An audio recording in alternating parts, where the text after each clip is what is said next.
Kimberly Flear is a passionate advocate for change within the hospitality industry, combining over 2 decades of experience with a personal journey through addiction recovery. As the founder of Last Call Coaching, Kimberly is dedicated to fostering healthier workplace environments through enhanced understanding and support for individuals facing addiction.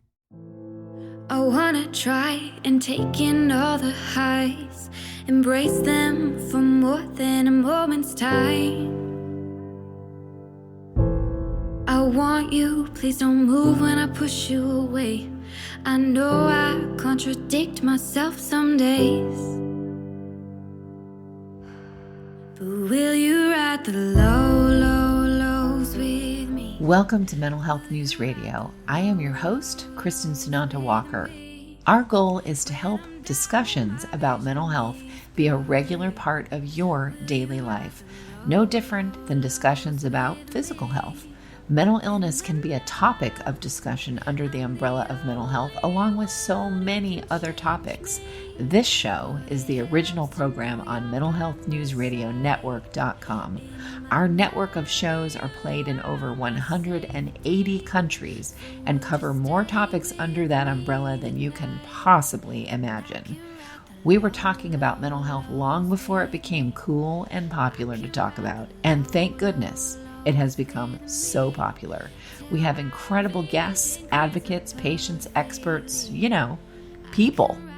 Thank you for tuning in and enjoy our intro music, a song named Lows, written by Aubrey Toon. You can find her music at www.aubreytoone.com.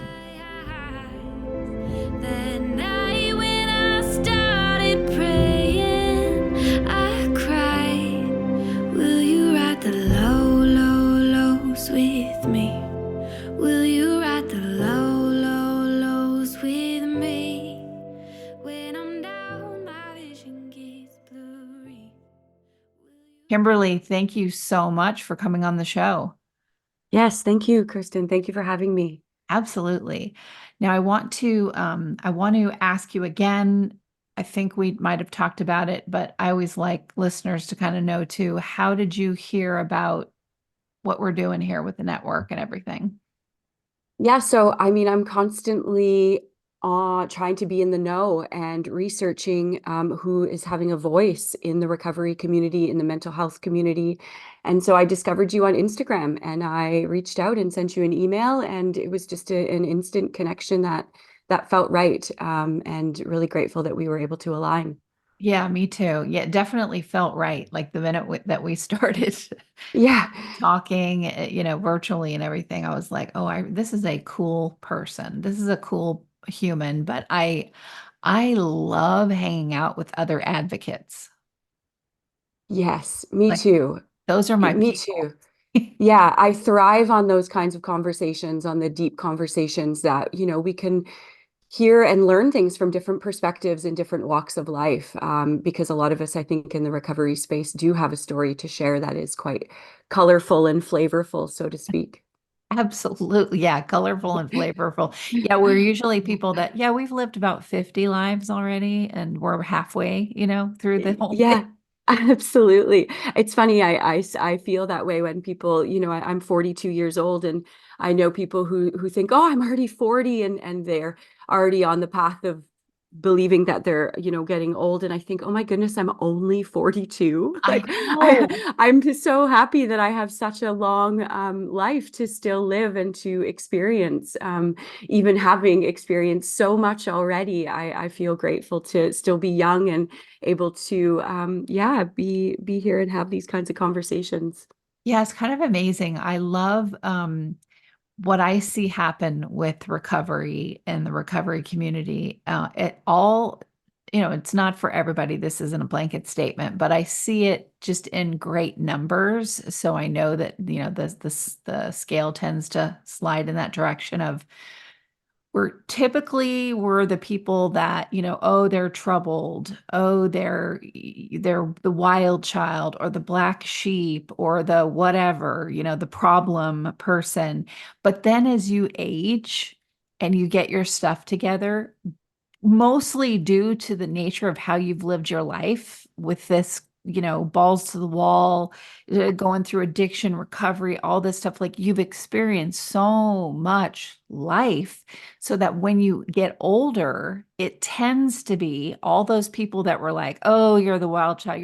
You're this wise sage. Like, somehow you went from being Freddy Krueger's step grandchild to now you're Yoda. Like, that fascinates me. What do you think about that? Yeah, I love the way that you just described that, it resonates with me so much. And when you speak about being this wise and well experienced individual now, I still feel that rebellious inner child Yeah. within that as well. Yeah. And so now in recovery, it can still be edgy and wild and fun and fearless. I think because I have uncovered so much of what was buried, when numbing out and when escaping the suffering. Now that I've unpacked all of that, I embrace that wild child with more wisdom. Mm. So I'm able to still be rebellious and childlike. I think that's something that's really important, but now I do it in such a holistic Way. way. Yeah. Yeah. Yeah. We really learn what is, I mean, we really learn about ourselves and what makes us our unique ticks, the things that are going to catch us out if we're not careful about managing our health and well-being. So we actually, I think, learn how to become stellar advocates for our self-care, because we know that if we don't, it's such a fine line to dipping back into some things that we don't want to get back into. Absolutely. I have I have cultivated a very, like, a beautiful relationship with self. Mhm. And I think that's really important. And the self-care, my cup has to be full so it Yeah. can be overflowing to give and support and empower others to walk the path of well-being and sobriety, whatever that looks like for whoever is curious or maintaining recovery, or maybe in the bottom of at their bottom, and who's listening to this and needs a little help to be pulled up. Absolutely. So what I love about what you're doing, it's, of course, there's always something that's out there already, kind of a thing, but the way that you're doing it, there's not enough talk about this. I mean, there's an industry out there, and it's the hospitality, restaurant, industry, that food and beverage industry, that is so closely aligned, or I wouldn't say aligned. The nature of substance use and addiction is right there in your face, so much more than it is in other industries. So how did you turn that into being able to be a facilitator and a coach and a speaker in about this issue? Yeah, it's full circle. So we spoke earlier about the journey of life and how much I have experienced, and it was restaurants. For 25 years, I was a server, a bartender. I was even a sommelier for a while, so I got paid to drink, which was perfect. And a high functioning addict, like a lot of us in the industry, were able to perform on cue. We're able to master the off hours, thrive in chaos, all the while, being high functioning addicts. And the industry, in my opinion, is a playground for those who are looking to escape that suffering, such as I was from a young age. Mm, It really gave us the environment, what gave me the environment that I needed, that I didn't get growing up, believe it or not. The attention, the love, I was well received, the instant gratification, and those kinds of things. So the industry essentially is fueled by all of that kind of high vibe atmosphere. So again, a playground for those who love that um, so-called party scene, right. drinking, drugs, and so on. Right. Dancing on a table. Yeah. Who knows? Yeah, as I say, yeah, like drug dealers, DJs, cocaine, and champagne. Yeah. You know? All around. Yeah, Yeah. yeah, yeah. how do you walk that line with, well, first, before I get into that, let's talk about this. When did you decide to, or know that you were going to be really good at being a coach around this with other people, and then turn this into what you do for a living? Wow, yeah, good. Thank you. Good question. So, I got sober in September of 2020. And at this time I really had no direction of which way I wanted to go. I took about a year to really self-inquire, to unpack all that had been kind of suppressed. And when I came out the other side, I knew I really wanted to give back, and I wasn't sure again what that looked like, but I knew that the recovery coaching was something that really sparked an interest. So I started the training and I went through the school, and I will tell you, it was like something hit me. I'll say a bag of stardust, because it was right out of meditation, and it came to me like the industry, like full circle. You need to help the hospitality industry. And then it felt right. It was just one of those euphoric moments. Mm, And so I started just brainstorming names, what this could look like. And I came up with Last Call. And again, it just felt right. So I kind of follow the intuitive guidance in what feels right. right. And in 2021, I sadly lost a friend. He is also an industry veteran, and he overdosed. And this kind of Mm, sparked again something within me. Okay, this industry really needs help. And so off I went, and I started again with the training and the education, to be credible in the space. However, with that said, all of the years within the hospitality industry, working in restaurants and, you know, being a server for 25 years, being in front of people, I learned so much about people. And mm, that's really helped facilitate this experience, to hold space for people, to get up in front and to be a speaker and a facilitator. I'm not afraid of interacting and to hold communication and conversation with others. So that definitely, it just felt right. This is something that, again, full circle. When I look at the spiritual aspects of my healing journey, something that really that kept coming is finding a purpose. The path that I walk on, I needed it to be purposeful, and that's what really aligned with me with this. It was, again, taking everything that I had learned, all that wisdom from others and from my own lived experience, and to put it together and build a foundation for others to come and have a voice, because that's what was missing all those years, was somebody just offering help, right. saying, "Hey, Kimberly, do you need some resources? Do you want to go to a meeting? Do you want to talk about it?" Nothing was ever spoken about. And again, that's where it was like, wait a second, this needs to change. I can't be the only one who's struggling. Right. Yeah, and I mean, you knew other people really struggling, but when you're in it, you don't even know, where's the exit sign, where's the entrance sign? You don't even know which way it is up yourself. It's only when you pull yourself away and have ability to kind of look back at something. Correct. Or you're forced out. And unfortunately, that's my story. I got fired for drinking on shift. And not just drinking because everybody did that. I was excessively drinking, and it was turning to, getting blackout drunk. Mm, And so um, I was forced to, I picture a hamster wheel going round and round and round, because that's the perpetual cycle that we find ourselves in when working in restaurants.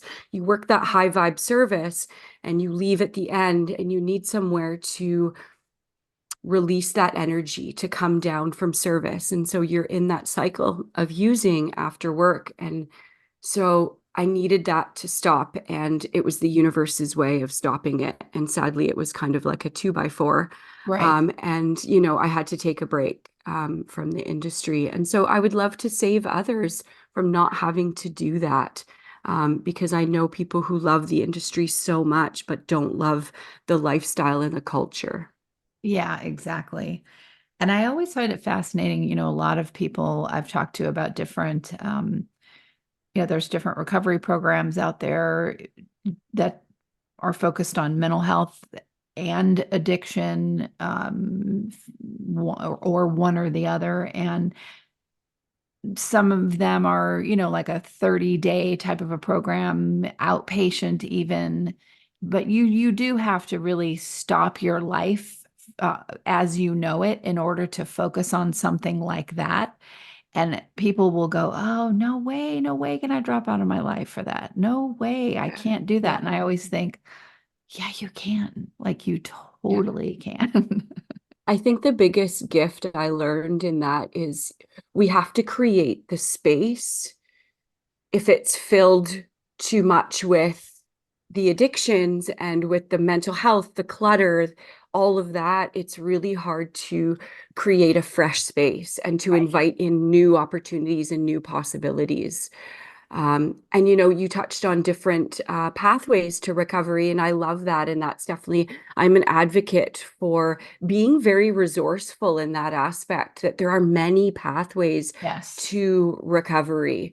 And so giving those that are seeking the options and understanding that maybe AA isn't for them, maybe smart recovery or refuge recovery, or Right. maybe no program at all. Maybe it's self-inquiry and personal development. And that's kind of the route that I took in my own personal journey, was really looking at myself, my own energetic space, my own connection to my spiritual being.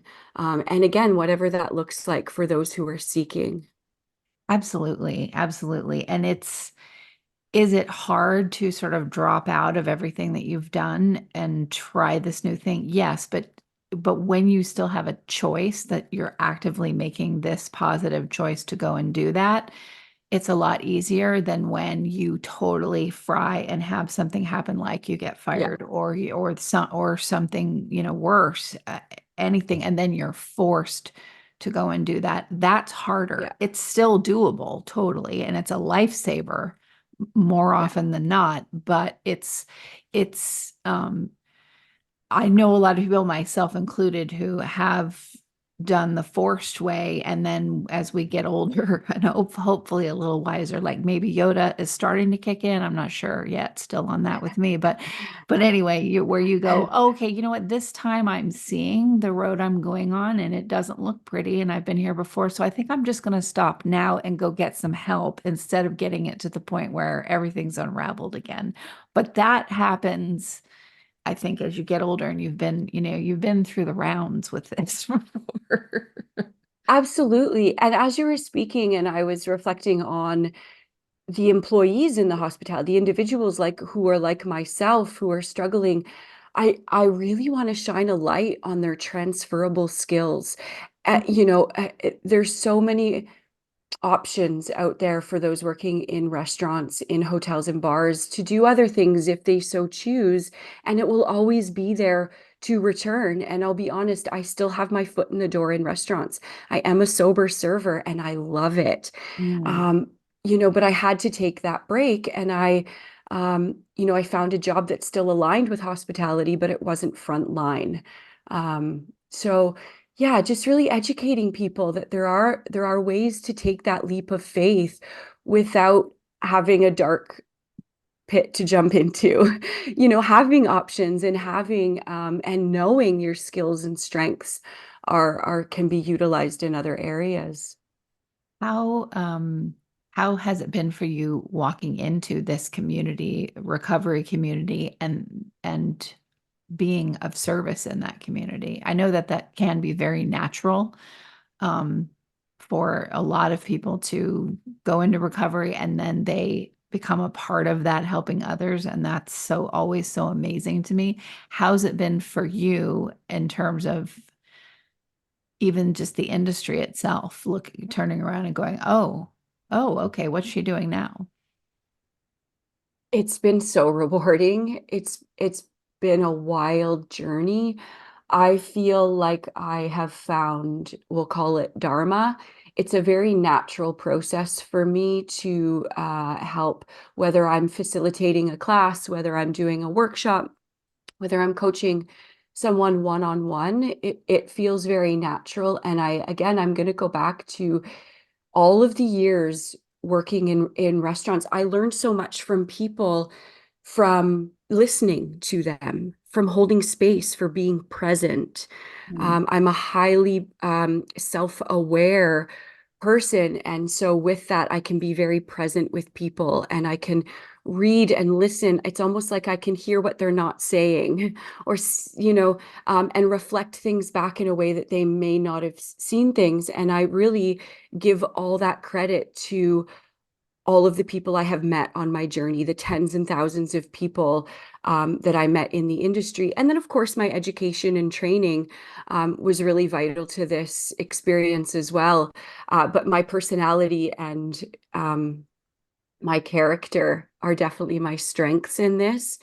And the stories, the empowering stories I have heard from individuals who are walking the path of recovery, is there are no words to describe someone, and to watch the transformative energy they go through from when they come to me and, we'll say 6 weeks later. It's, again, very rewarding. It's a gift. It's a true gift to be in the space of not only advocacy, but of coaching and supporting. It's really cool to take all that energy that you didn't know what to do with, and it wound up being a part of your addictions. And now it's been transmuted into serving, being of service. And you're still serving. You're just Yes, that's exactly it. And that's it. I'm still being of service. Yep. So what a beautiful full circle that is. And it's so amazing too. It's amazing. And I know you're also working with large, or you're going to be working with, organizations that have many, many restaurants, many, many facilities, that kind of thing, and doing coaching there and planting seeds there, correct? That's correct. Yeah. And that's something that's, I believe, really important moving forward in today's world, is implementing recovery coaches into, say, human resource departments, or even directly into restaurants. And so, on this path, as I really kind of brainstormed on how does this going to look, obviously one-on-one is a really, impactful way to support people, but getting in front of the employers, getting in front of all of the staff is even more grand and even more impactful. When we come together in a collective manner, it's truly powerful, and we're hungry for connection. And so getting these larger organizations together, it builds the team morale. It starts the conversations together. It allows people to realize that they're not alone on this journey. And so as I begin this, that is the plan. Yeah. So I've been having some really incredible conversations with people. So I'm based in British Columbia, Canada, just outside Vancouver. And I have a lot of, deep connections within that city, and people are willing to start conversations. There's been a lot of support, which is amazing. However, at the same way, there's also been a lot of resistance. I can't deny the fact that this is a culture that is resistant to change, because it has been operating the same way for so long. It's been such a drinking and substance use culture for so long now. It has, but it's another one of those industries that, I won't say Me Too changed everything for everybody, but with that coming to light, so many other things came to light out of that as well. And it broke into all of these different industries where things like bullying, harassment, and so on are, I don't want to say the term easy. It happens more often when it's an industry that also is so closely aligned with substance abuse. 100%. It is. And it's and it's stigma. There's a fear of speaking up. I know in my own experience, bullying, being made fun of, whether it was myself or other colleagues who were struggling. Yeah. And the time is to begin now to talk about it. It's with what's going on with fentanyl and the drugs that are being out there, like it is life or death. And it's time, it's been normalized, the use of drugs, the lifestyle, the culture has been normalized. And now what we need to do is normalize the conversations and unpack the stigma, and stop incentivizing it, Right. the staff drinks and the parties and the normalizing of it. Like it's okay to drink on shift we need to kind of shift that perspective. Absolutely. And of course, I mean, how difficult of a call that is. But it's so necessary. It is difficult, and there is a little bit of resistance as I speak to this, because I know that there's a reason the industry has been the way it is for so long. There is an element of social fun, and I'm not trying to take the party away, so to speak, right? I'm Right. not trying to rain on a parade, or say that it's 100%, pull all drinking and so on, but it's about allowing the space for people who are sober curious. It's about incentivizing those who want to walk the path of recovery and making that more normal, more talked about, and less stigmatized and swept under the rug. Exactly. And it will get there. I mean, when I started doing this podcast, many moons ago, over a decade ago, you could walk into just, anywhere, a restaurant, let's say, and someone starts talking about anxiety and everybody gets really quiet. That is not the way it is today. No, yeah, absolutely. Go to my Absolutely. hair salon and say, I'm feeling kind of depressed. And 20 people, including all the stylists, would be like, yeah, me too, blah, blah, blah. I'm like, man, this conversation would not have happened a decade ago. Oh Nope. my goodness. It's incredible. It really is incredible that we can start talking about our feelings. How Yeah. are we feeling? And there's no shame around it. And, we've come a long way. If, we even look at like, yeah, my parents, my grandparents' generation, this stuff, was deeply suppressed. Yes. We barely said I love you, I, and we didn't cry as kids. Be strong, don't cry. Now, I highly recommend having a good cry yeah. and talking to, your hairdresser or your therapist or whoever, about how you're feeling.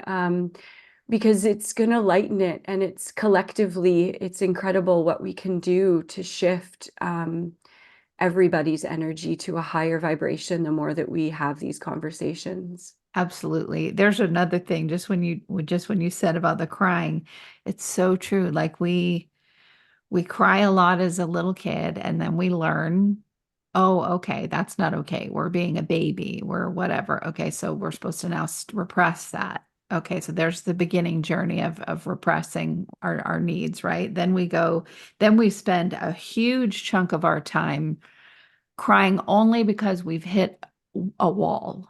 There's no crying up to hitting a wall, which probably would have prevented the wall hitting. But so, but a disaster after disaster after disaster happens, which is what a disaster looks like to us in our lives. And then we cry. And then as we get older, then we start crying, oh, I'm going to watch some YouTube videos about cute furry animals. And we cry more and more and more. That's what I'm discovering now. Oh, this is so cool. I cry every single day. I mean, at least Wow. once or twice every single day. And it's wonderful. I mean, I it's thank you for sharing. Yeah, amazing. absolutely. It's We're awesome. emotional beings, right? We're emotional beings. And again, like feeling your feelings from the joyful moments to the sad moments, it's all okay. And that's where the tools come in, and this is I mean, this is likely another podcast, but energetically, we have these pockets of energy that are trapped, and that's the suppression and the blocked Yes.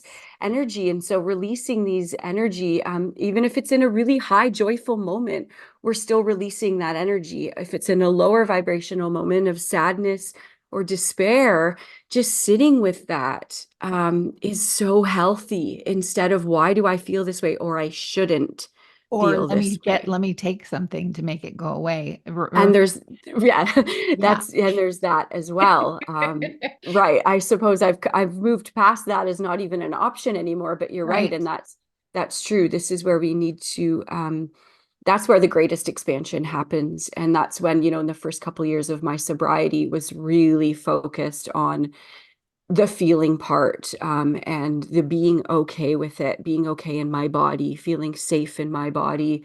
Um, yeah, what an Yeah. incredible journey of healing we can go on if we should so choose. It's bizarre that first time that you really feel your feelings. Oh yeah. I mean, I I come remember it. from, yeah, I come from a lineage of anger and rage. So Same here.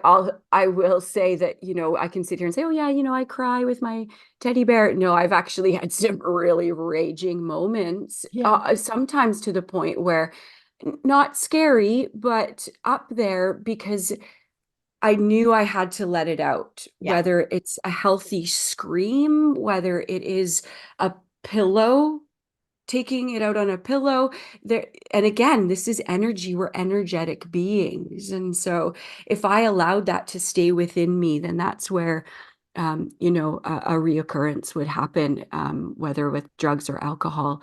Unhealthy habits will continue if I don't let those energies out. Absolutely. Well, tell us, my last question for you will be, tell us a little bit about your journey with recovery and when it started for you, being concerned. Like, how did that unfold for you? I know that's it's hard to wrap all that into a nice pithy sentence, but you know what I mean. Yeah, I'll probably take a couple sentences. It was actually really, about 5 years ago, it just got really dark. I couldn't maintain relationships. I couldn't maintain a job. I couldn't drink or use drugs without coming into a deep depression. The fun was gone. The party was well over. Mm, And so I got help. I got a coach. I put my hand up. A recovery coach slash spiritual teacher. I've always had a deep connection to spirituality. So I knew that I wanted to uncover more of that. And I took a leap of faith, believe it or not, in 2021. And I moved into the forest on the Sunshine Coast into a trailer. And I spent 6 months. I didn't work, I good didn't for know you. anyone. And I really looked at my shit. And this isn't for everyone. I understand that. I lived in the trailer for 6 months in the winter. It was a true test to my soul. Mm. I could share stories that most people would go running from, but I didn't, and I sat with it, and that was transformational for me. Um, so that was the beginning, and then I really feel like in the spring when I moved out of the trailer in April, it was literally like the sun, the flowers. This is when I started to blossom into now what I'm doing.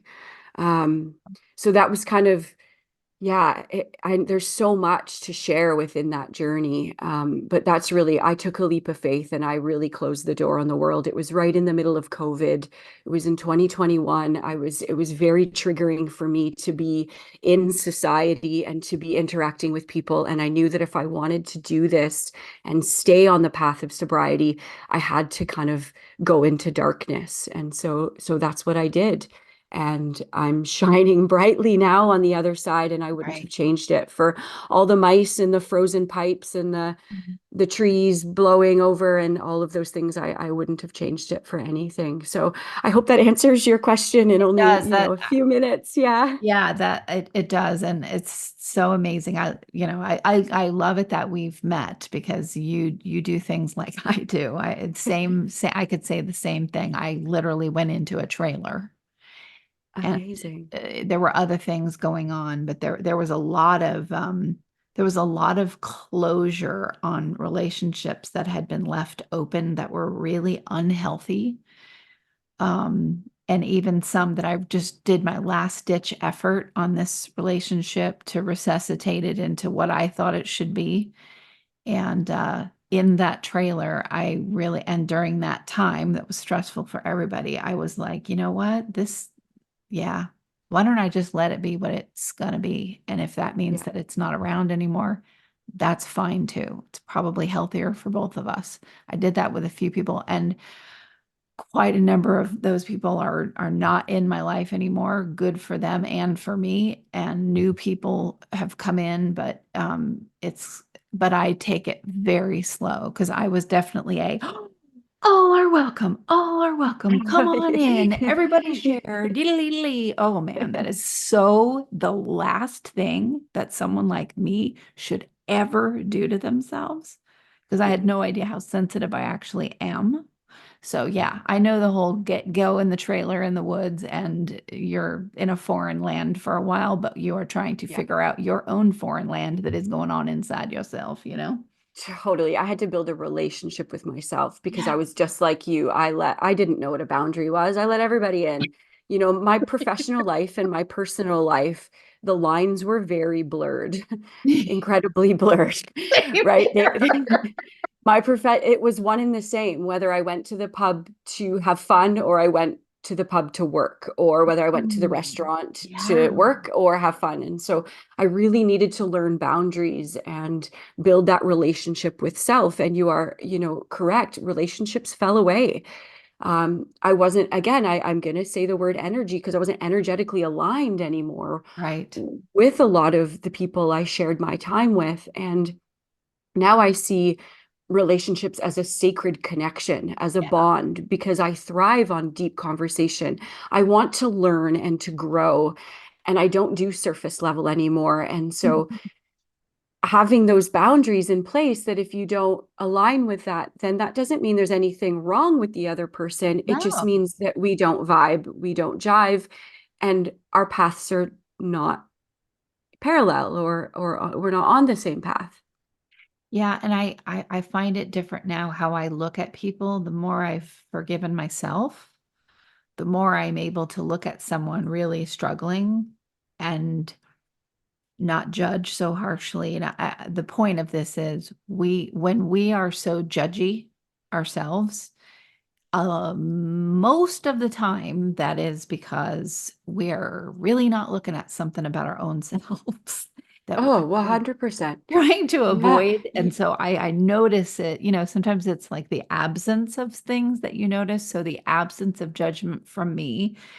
And when I come across someone and man, I can see they are in the throes of addiction. I can smell it from 10 feet away. I know the energy around that. You know what I'm hmm talking about? hmm And instead of being so judgmental towards that other person, it's so interesting to walk this line of, well, I have boundaries, so I'm not going to go try to rescue somebody because that's not good, but I'm going to take care of my own energy. Even though I notice something's going on, and I'm also going to have profound compassion for this person instead of judgment because I evolved in that way about myself.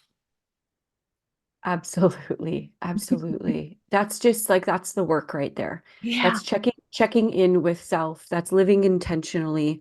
That's understanding that we do have biases and judgments, and that it's an opportunity to look at what's coming up for us. Right.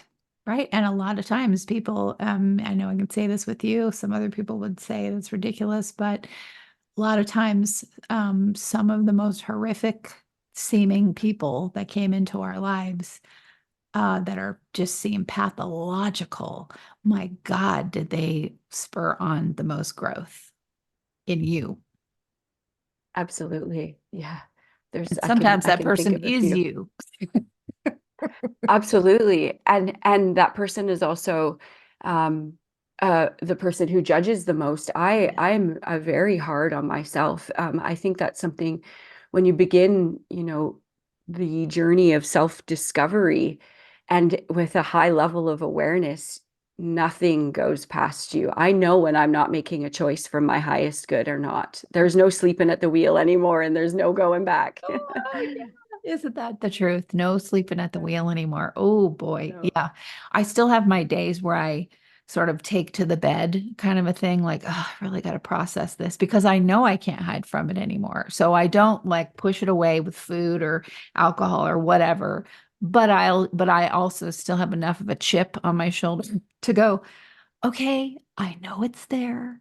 I'm just going to take to the bed for like a day or so and process, and then I'll get to it. It's kind of like a little bit of an Absolutely. FU still. Like I'm still a 5-year-old going, I don't want to on certain things. But you know what? Once you live out in the open like that, you get to it. Oh, absolutely. That was really inspiring. Thank you. Yeah, I feel there's parts of my life and my professional life where I'm holding myself back, and then I get angry and I throw my toys out the pram, and I sit with it for a while, and I'm F you kind of energy. And then it comes back around, and what's the big deal about it, and even just having my voice heard on a podcast is showing growth and expansion. Yes. If we just keep showing up, even in the moments of frustration and so on, if we just sink into trust, the universe, I call them breadcrumbs, but these little Mm, synchronistic moments, even as you shared earlier about living in the trailer and the similarities to our story, we didn't know these things before we met. right. And so those are those signs, that show us we're on the right path. And I feel like that's the fun in life. And I'm going a little bit Yeah. on a tangent, but I used to wonder, when I was in active addiction and in the party environment, where's the fun in sobriety? I just couldn't fathom how anyone could Oh, yeah. possibly have fun. And now I've come to realize that that is the fun, the co-creation with the universe, with other humans, and the Yep. synchronicities that happen. It can be really fun and joyful. Yeah, it's kind of extraordinary um when you don't need to, like, you've learned how to level the volume of earth for yourself. It's not too loud all the time. It's not too boring and quiet all the time. Like you've just sort of figured out how to make the volume okay for your system, right? And then Yeah, you enjoy life from that space. And the last thing that you would want to do is drink or take anything that's going to take you away from the high that comes from that space.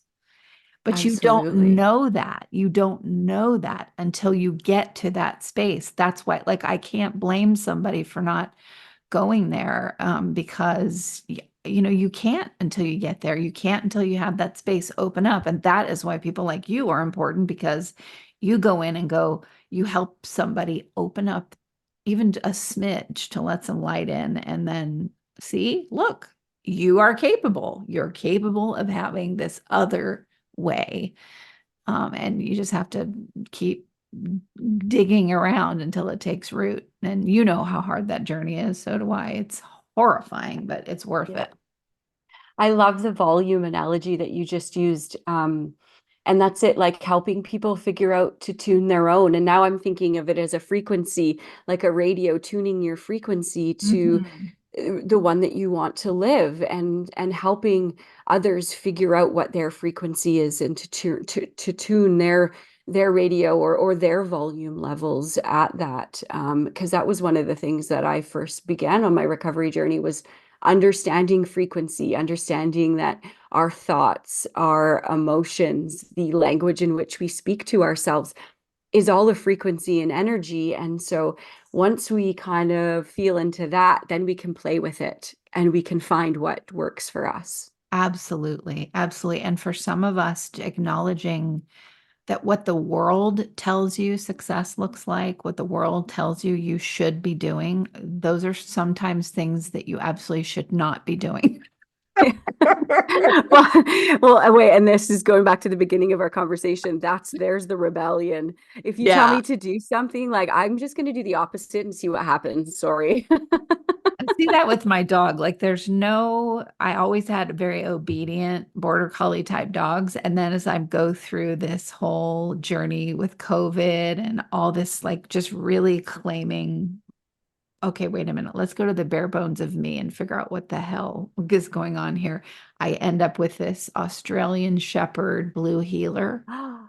He is the most stubborn dog. He will do what I tell him, but he's like, oh, I heard you and I'll get to you in a minute. Okay.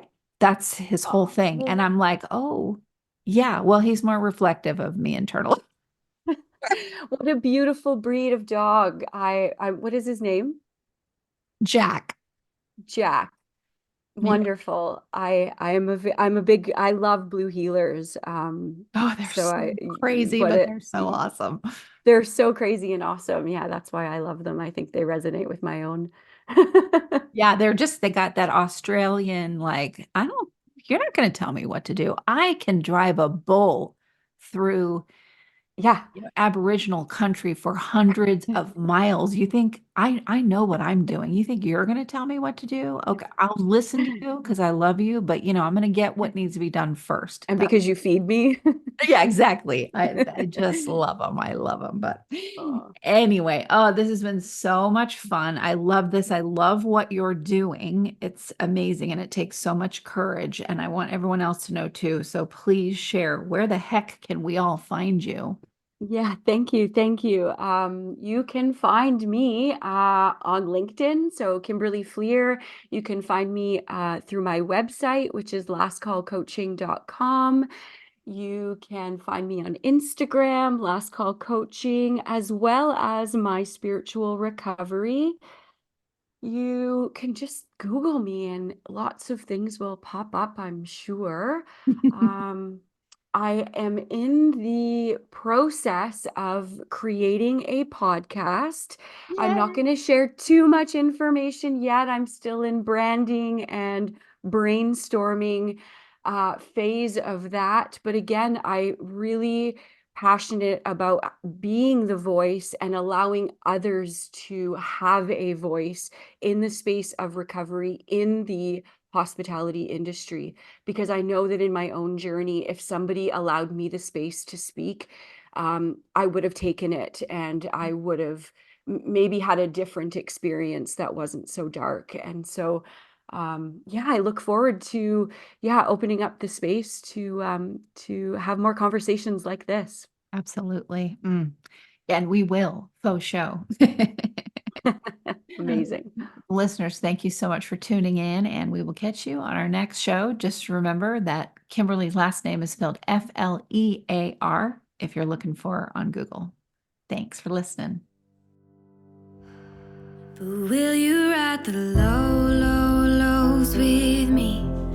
Will you ride the low, low, lows with me? One thing you can always count on at Mental Health News Radio Network and my show is that there will always be dogs around. Why? They are natural healers, excellent for your mental health.